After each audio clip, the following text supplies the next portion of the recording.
Cik, cik, cik, cik.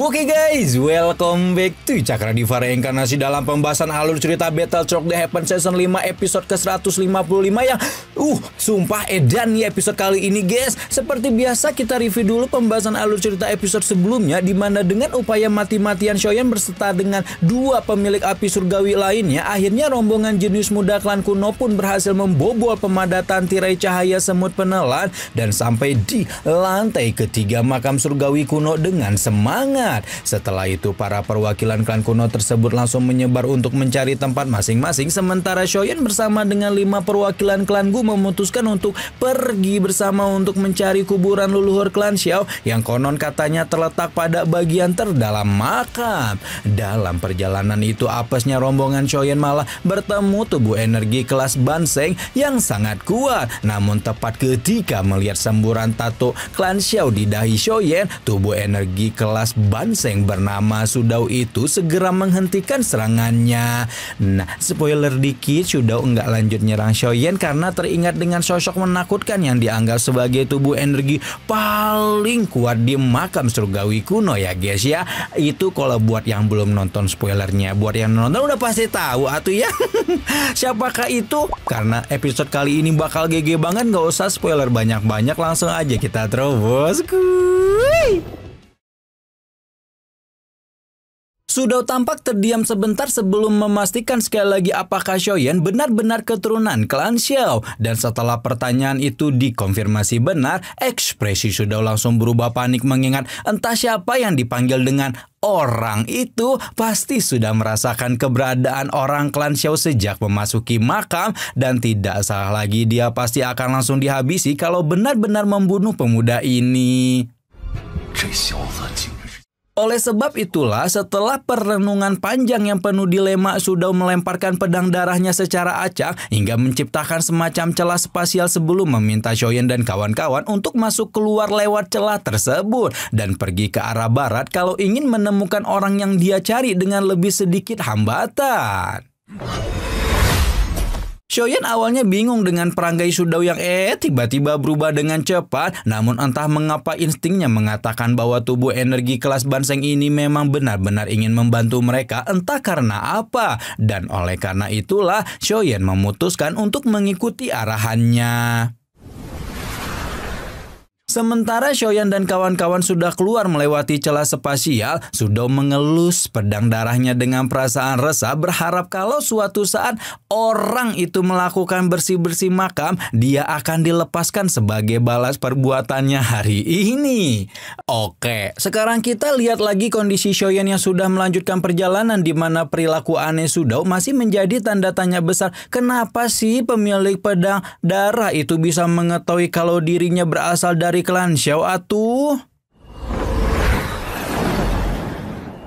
Baru kemudian Shoyan sadar setelah Gu King yang memberitahu bahwa setiap kali kekuatan Shoyan meledak ke puncak dengan transformasi 3 api misterius, lambang klan Xiao samar-samar akan muncul di ruang antara kedua alisnya. Baru dari obrolan itulah sekelompok jenius muda itu akhirnya menebak jika kemungkinan Sudao sangat takut kepada leluhur klan Xiao alias Xiao Xuan dan menilik Banseng saja sudah berada di bagian dalam makam, maka Xiao Xuan yang berada di makam terdalam pasti jauh lebih kuat lagi. Merasa semakin tidak sabar bertemu dengan leluhurnya, Shoyan pun mengajak semua orang untuk melanjutkan perjalanan, dan sesuai dengan instingnya, instruksi dari Sudao benar-benar membuat perjalanan lebih lancar dan hanya tinggal sedikit lagi mereka akan mencapai kedalaman makam.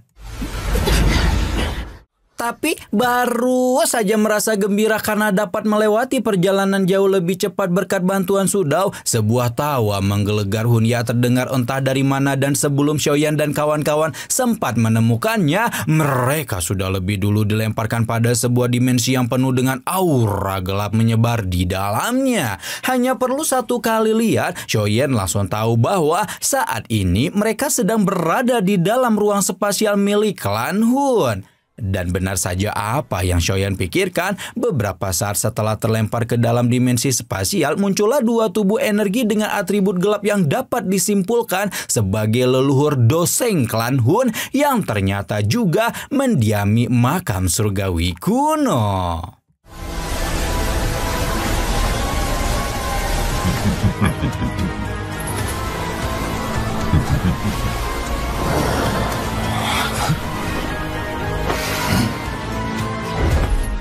Tidak lama setelah kemunculan dua tubuh energi doseng ini, nongol jugalah dua biji anjing klan Hun. Siapa lagi kalau bukan Hun Ya dan Hun Li yang langsung cepu pada dua leluhurnya bahwa Xiaoyan adalah sisa keturunan klan Xiao yang berhasil mencapai ranah tinggi mengandalkan kekuatan sendiri. Kalau pemuda itu dibiarkan hidup, bisa saja klan Xiao akan bangkit lagi dan menjadi momok untuk klan mereka. Mendengar hal itu, leluhur klan Hun yang bernama Hun Diao sama Huntu ya. Kita panggil Hunger. Yang Astagfirullah. Aduh, yang viral itulah ya pokoknya Hun Diao dan Hun. Aduh, jadi pengen ketawa tuh. Langsung setuju untuk menghabisi Xiaoyan dan berniat untuk bertindak cepat karena lokasi mereka saat ini sangat terlalu dekat dengan kedalaman makam tempat si orang itu alias Xiao Xuan berada.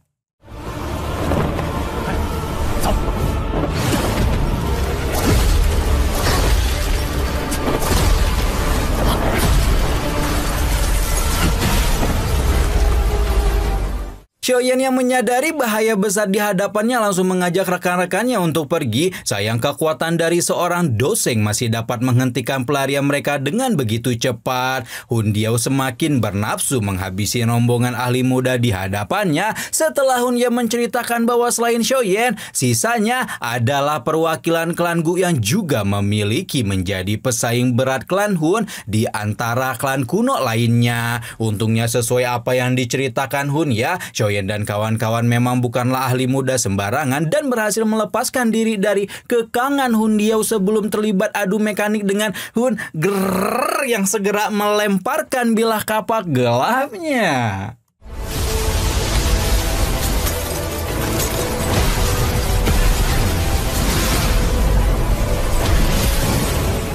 Karena itulah Xiaoyan segera mengaktifkan transformasi tiga api misterius sekali lagi dan menyambut lemparan kapak Hunger dengan black hole telapak tangan penciptaan agung miliknya. Sayangnya teknik yang sudah bisa buat Zai Xing ketar-ketir itu sama sekali tidak berkutik di hadapan seorang ahli doseng dan langsung diledakkan hingga hancur berkeping-keping. Xiaoyan dan seluruh perwakilan klan Gu tahu bahwa mereka harus bertarung dengan seluruh kekuatan untuk menghadapi dua anjing tua klan Hun ini, sehingga langsung bersiap untuk melepaskan serangan sekaligus pertahanan terbaik untuk menerima kapak Hunger sebelum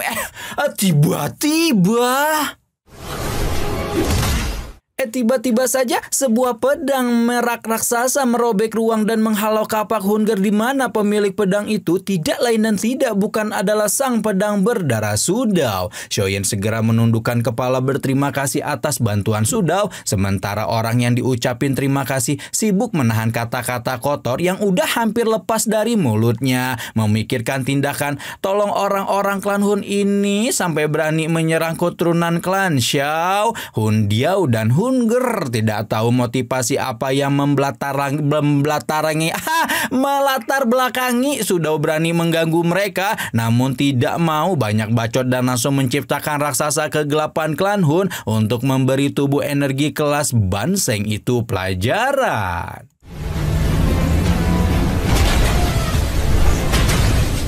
Raksasa besar itu sangat mirip dengan apa yang dibentuk oleh Hun Ya dan Hun sebelumnya, namun memiliki aura yang jauh lebih kuat sampai Xiaoyan merasa tubuhnya akan hancur berkeping-keping kalau terkena tinjuannya. Tanpa mempedulikan kemunculan raksasa mengerikan itu, Sudao segera menarik pedang darahnya dan memulai baku hantam sambil membentuk sebuah celah spasial sebelum meminta Xiaoyan dan kawan-kawan untuk segera keluar dari sana. Xiaoyan yang mengikuti instruksi Sudao sekali lagi karena dia juga sadar diri kalau tetap berada di tempat ini mereka hanya akan menjadi beban untuk sang pedang darah. Xiaoyan pun melesat lurus ke arah celah spasial untuk kabur, namun sayang pada akhirnya tetap berhasil ditangkap oleh Hun Diao.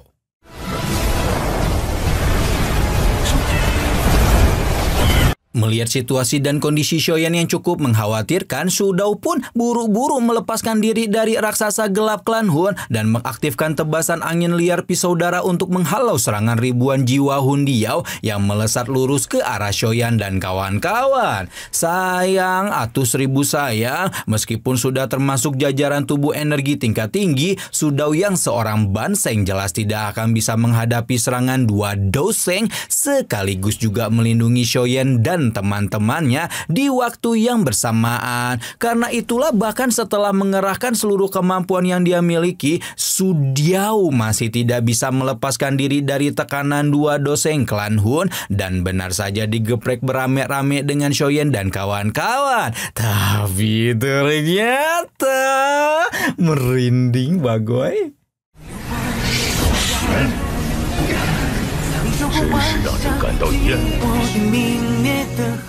Tapi ternyata pucuk dicinta ulam pun tiba. Sosok orang itu yang berkali-kali disebut dalam episode ini malah muncul di tengah-tengah pertarungan dan langsung menekan dua anjing tua klan Hun dengan begitu mudah. Ya, orang itu yang tiba-tiba muncul dan menghentikan pembantaian klan Hun itu tidak lain dan tidak bukan adalah leluhur alias kepala klan terakhir dari klan Xiao, sekaligus juga doseng terkuat pada zamannya dan tubuh energi paling ditakuti dalam makam kuno siapa lagi kalau bukan Xiao Xuan. Mengetahui bahwa leluhur yang begitu ingin dia temui akhirnya datang, Shoyan pun langsung membungkuk penuh hormat, sementara antek-antek dajal klan Hun auto ketar-ketir dan bertinyi-tinyi kenapa Xiao Xuan bisa muncul di tempat ini padahal dia ditekan oleh makam dan hanya bisa keluar 10 tahun sekali.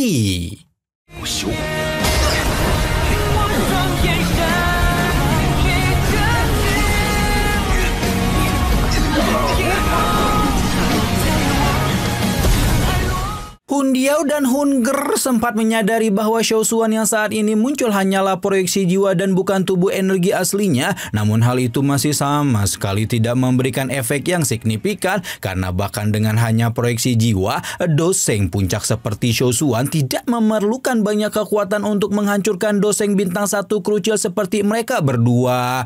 Dan benar saja karena hanya butuh beberapa detik saja bagi Xiao Xuan untuk melepaskan tekanan energi yang luar biasa besar menyerupai tangan api raksasa sebelum membuat tangan api itu meremas tubuh energi dua leluhur klan Hun yang sempat menggunakan seluruh sisa tenaga mereka untuk menyelamatkan Hunya dan Hunli sebelum dihancurkan tanpa bersisa.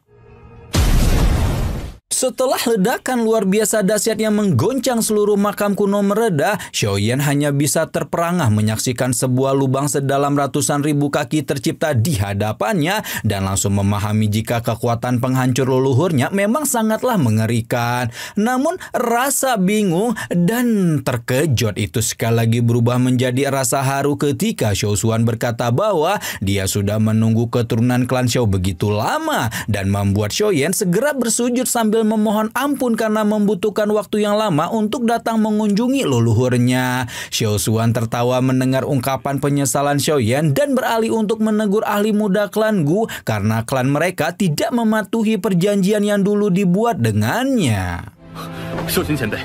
Nah, buat yang bingung, intinya dulu klan Gu dan klan Xiao buat perjanjian kalau klan Gu bakal bantu menjaga klan Xiao setelah Xiao Xuan wafat. Namun ternyata sekarang malah banyak anggota klan Gu yang memandang rendah Shoyan. Karena itulah Gu King yang buru-buru menjelaskan bahwa tindakan tercela itu hanya dilakukan oleh segelintir anggota klan sementara kepala klan mereka alias Gu Yuan alias bapaknya Sun Er selalu mematuhi perjanjian itu sampai sekarang.